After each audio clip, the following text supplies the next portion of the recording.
I lost thousands of dollars sourcing and working with the wrong manufacturers for my sportswear brand. And over the last 5 and 10 years, I've learned a thing or two about where to find quality suppliers with low minimums and effective customer service with great quality products. Also, where to go offline to build strong and deep relationships with quality suppliers from overseas. And ultimately, what red flags to look for. Let's get right into it. My name is Shadi Adad. I am the co-founder and creative director of Fittdesign, the world's first digital fashion design agency. We work with brands from A to Z to help them design, develop, and produce sportswear. I've worked with a variety of different suppliers, both in the US and overseas in China, and ultimately, this is what I found. The easiest place to go to source manufacturers, well, it's online. This is going to be the easiest and the lowest hanging fruit for a lot of would-be entrepreneurs to find quality manufacturers. But because it's so low hanging, it means from the flip side, from a manufacturer perspective, anyone can set up their online shop, and this makes it difficult to weed through different suppliers, which is why you hear horror stories when it comes to selecting the right manufacturer. I'm going to give you guys a couple things to look for when sourcing on these different online platforms. Number one is going to be Alibaba. Alibaba gives you a way to verify or to sift through gold verified suppliers, which essentially just means that Alibaba ensure that this is a legitimate manufacturer, not just someone acting as if they're a specific supplier. That way, you know that the person you're dealing with is not some sort of sourcing agent or a middleman. At the same time, look at reviews and verify the quality and the consistency of those reviews. If the reviews that you're looking at are too few, or they're the same kind of review and they look like bots would have made those reviews because it's just the same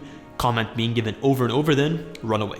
Any supplier that's going to pay for reviews or it's going to falsify the reviews is not someone you want to work with. Also, when it comes to Alibaba, you have the opportunity to sign up for trade assurance. Trade assurance is sort of like a payment protection where you would pay through Alibaba's platform. Yes, there are specific fees. I believe it comes out to 3.5% or 2.5%. But with that trade assurance, what you get is a contract that's put in place between you and the supplier, which can be great when you're actually working with a supplier for the first time. And there's specific rules and stipulations in terms of delivery time frame, in terms of quality assurance that they have to abide by, and if not, they'll refund you your money. And lastly, what you'll want to do is you'll want to verify or request certifications from your supplier. This can be a bunch of different things. These can be things like IIP, these can be things like ISO, these can be a variety of different methods and certifications, whether it's for trade assurance, whether it's for quality assurance. All of these elements actually allow you to make sure that the supplier you're working with is abiding by rules and regulations,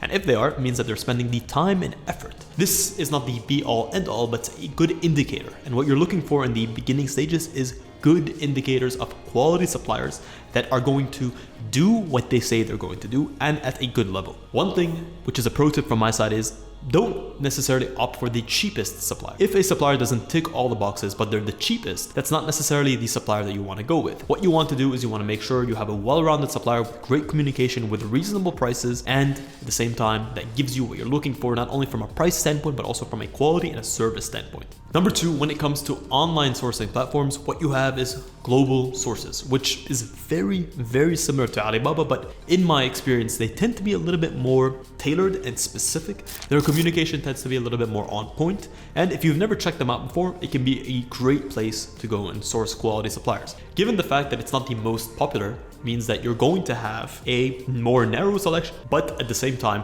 only suppliers who are really doing research regarding their marketing and their distribution channels are going to be on these platforms and are going to be available on global sources. So it's just an added way for you to expand your pool of potential candidates. And in my experience, they tend to be of higher quality in terms of their communication, their service, and their overall product execution. A third option for those of you who want to source from India, we have IndiaMart.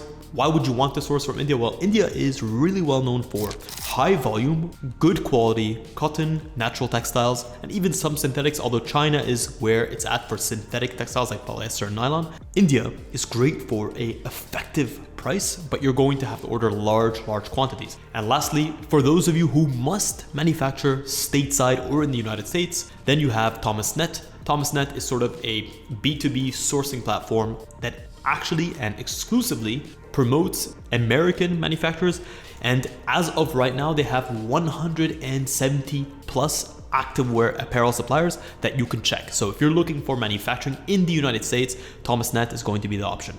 Now we have the offline method. Why would you want to go offline when, well, you have a full network of online manufacturers at your fingertips? Well, it comes down to effort. As we know in life, easy effort, then lower reward, harder effort, and better reward. In my experience, the manufacturers that I've had the best experiences with are the ones that I've met offline. At the end of the day, business is human to human relationships. They're going to take you more seriously because it's few people that are going to be able to put in the time, the effort, the financial strain to be able to fly out the supplier, to take on all those additional costs, and to form that relationship. So you're operating within a smaller pool of potential candidates. These manufacturers, especially if they're good manufacturers, get inundated with requests every single day online through Alibaba and through global sources. But if you go out and you meet them in person, you're able to get much more of a relationship with a supplier that potentially wouldn't look your way because you're actually making the effort. At the same time, the quality of supplier that you meet offline also is an added value. What are the main three that I would recommend? Number one, you definitely have ISPO, which is held in Munich, Germany, sometime around the December season every single year. This is by far the world's biggest design and sourcing exhibition for activewear, sportswear, snow sportswear. Two, you have the Canton Fair in China, which is also great because as you can imagine, you just have such a wide variety of suppliers. The challenge there is that you may get a lower grade of supplier, but even though you might get a wider range of suppliers, simply because in the Canton Fair, pretty much anyone can attend in China and there's less of a barrier to entry. Third, you're going to get Magic Las Vegas, which is great for you guys that are stateside. You're not going to have specifically activewear, sportswear, yoga wear suppliers. You're going to have to sift through them. So just look at the directory for the Magic Las Vegas show and basically find where you have activewear and sportswear and go down and find your supplier. What's a pro tip from someone who's literally attended almost 10 different trade shows? What you want is bring a Google Sheets with you and be ready to take a lot of information. It's so easy to sort of get caught up with getting deep into conversation with one supplier. And I've made that mistake before, and definitely for the right suppliers, for the people that you're definitely having a good time with, you're vibing with, and that you feel are a good fit, spend a little bit more time. But in general, have a set of questions, break the ice in the beginning, go into it, keep around 10 to 15 minutes maximum per interaction. So keep a Google Sheets, have the different name, number, email, some images of the booth, take all that down. That's what I do every single time. That way, when you leave the show, you actually have something concrete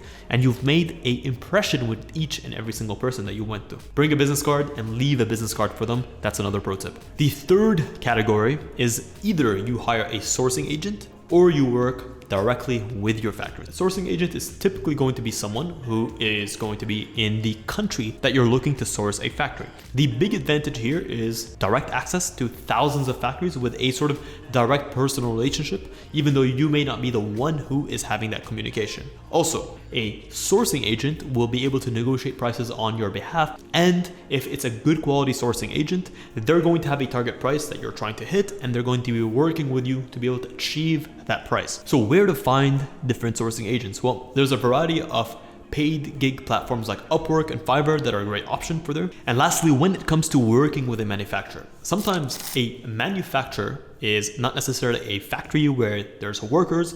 It may just be someone or an entity that is able to purchase or make product for you based on your requirements. When selecting a supplier, what are the key things that you should look out for that are red flags so that you can avoid that supplier? Well, in my experience, there's a couple. Number one, if they have too good to be true prices. We're talking $5 for a t-shirt at a 50 minimum order quantity. Then the question is, are they able to execute that? And at the same time, are they able to execute that with the right quality? Also, if a factory refuses to offer you samples or can only offer you stock samples from a catalog, again, that is a blatant red flag. Either they're not a proper factory or for some reason they can't be bothered with your order. 3, they have slow or unclear communication. If a manufacturer takes a week to 2 weeks to respond to something, a simple question, if they're unable to get onto calls with you, if they're not forthcoming with giving you direct messaging, or if they have an email policy, they're not quick on their emails, avoid them at all costs. Even a great quality manufacturer makes mistakes. Mistakes happen, miscommunications happen. At the end of the day, what's important is that you're able to resolve those issues through timely communication that is clear and consistent. And then lastly, if they don't have any business license, they don't have certifications that they can present, then that means that there's a lack of legitimacy there or a lack of transparency. Well guys, that is it. That is a wrap on what I've learned from my last 7 years sourcing quality manufacturers. If you guys enjoyed this episode, please consider smashing a massive thumbs up. And if you want to hop on a call with me one-on-one to discuss how you can source your own manufacturer so that you can get reliable production, high quality products, low minimums, and great quality service that you can build with, and you can establish yourself, and you can be confident that the product that you're going to receive is the product that you had in mind. Well, check the link in the description. I offer one-on-one consultation calls every single week. Slots are limited, but if you guys want to make that call, then definitely check the link in the description. And I say this from the very bottom of my heart. Thank you so much for tuning in to this episode of Fit Design TV. Until next week's episode, stay awesome.